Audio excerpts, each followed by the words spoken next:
Hi everybody, it's Richard Sleigh, and today I'm going to talk about bending notes on the harmonica, bending notes down. I'm going to keep this as simple as I can by talking about just bending draw notes.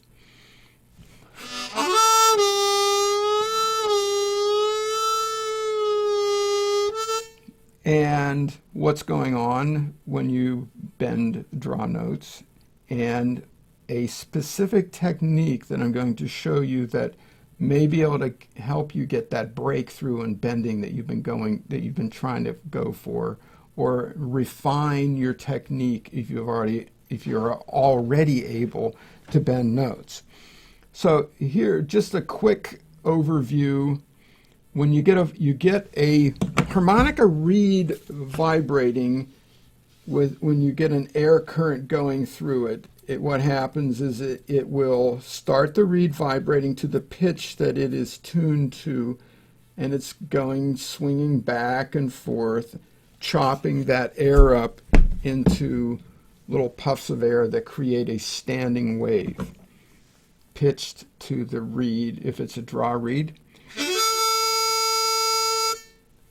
that's the note you get. Now, on the first 6 holes of the harmonica, the other reed in that same chamber is pitched below the reed you're playing. Now, the pitches that these two reeds are tuned to determines the range that you can take that initial vibration, and it determines the range of how far you'll be able to drop the note. Because what's happening is when you go into the bend, that blow reed starts to vibrate if you tune the inside of your mouth to the resonant frequency that's in between these two reeds. So the size of that chamber inside your mouth is what determines the resonant frequency it is supporting. And you have to keep experimenting and dial it in until it's in between those two reeds before you can influence it. If it's too far away, then it's not going to work. It's like on a penny whistle.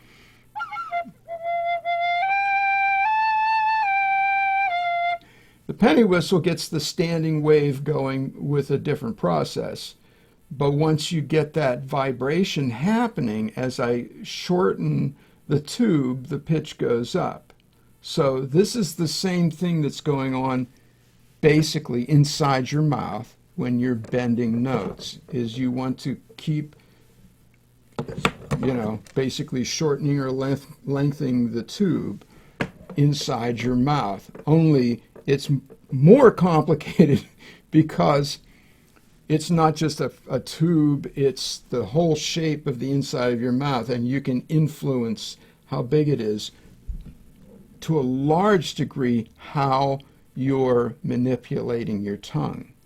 You determine one end of that tube inside your mouth, or that chamber inside your mouth, by closing off with the back part of your tongue against the roof of your mouth. It usually is described as some variation of like K, K, K, K, K. If you feel that on the back, that's what's going to determine the one end of this chamber. And then the rest of it has to do, a lot of it has to do with your tongue and how much your tongue changes to make that space bigger or smaller. It's the one muscle you have the most control over. Of course, you can always separate your teeth, and that creates more space, but you'll find that it is the manipulation of your tongue that creates the most influence over that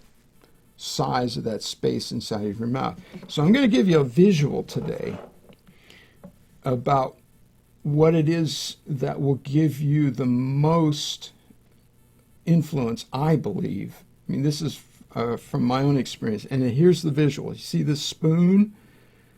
your tongue is normally kind of like this, a little rounded like this in your mouth. But if you can learn to make it flatten down in the middle like a spoon, it's easier to start this with the pucker embouchure and your tongue, the tip of your tongue against your lower teeth, and then start experimenting with this. And here's basically what I'm doing when I do the pucker bending. And I'm also doing the same basic thing with tongue blocking, but I can't show you that. So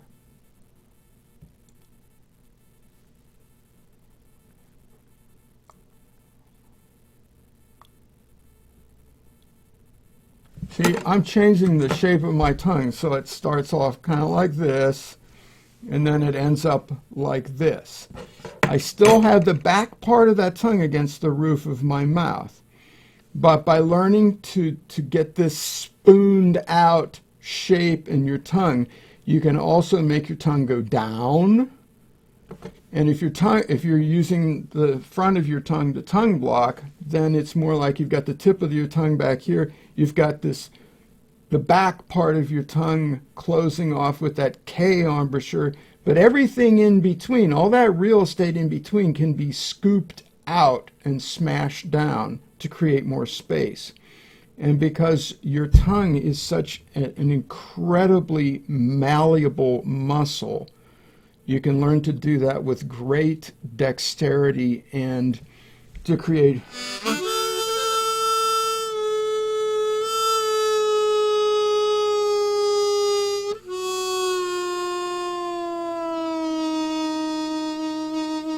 so think of working with that visual of creating that depression in the middle of your tongue while you're maintaining that K contact in the back of your mouth. Experiment with that. I've shown this idea to a couple of students, and there's something about capturing that image in your imagination and then working with it. You can also look at yourself in the mirror, just as I showed you what was going on inside of my mouth. You learn to create that strong visual, that image of your tongue hollowing out and going down, and then you can start working with that to create that pitch variation. So I hope that gives you some ideas on how to bend notes. Of course, the same basic idea is going on when you bend blow notes on the top end of the harmonica, and when you create overblows, that's another. It basically works on the same principle. You are reinforcing with the size of the inside of your mouth a pitch that is within the range of the reeds that you're working with inside of the harmonica. And as you get better and better at this, it will take less and less air pressure to create that bend. You'll need to use less and less force, so you'll be able to do the bending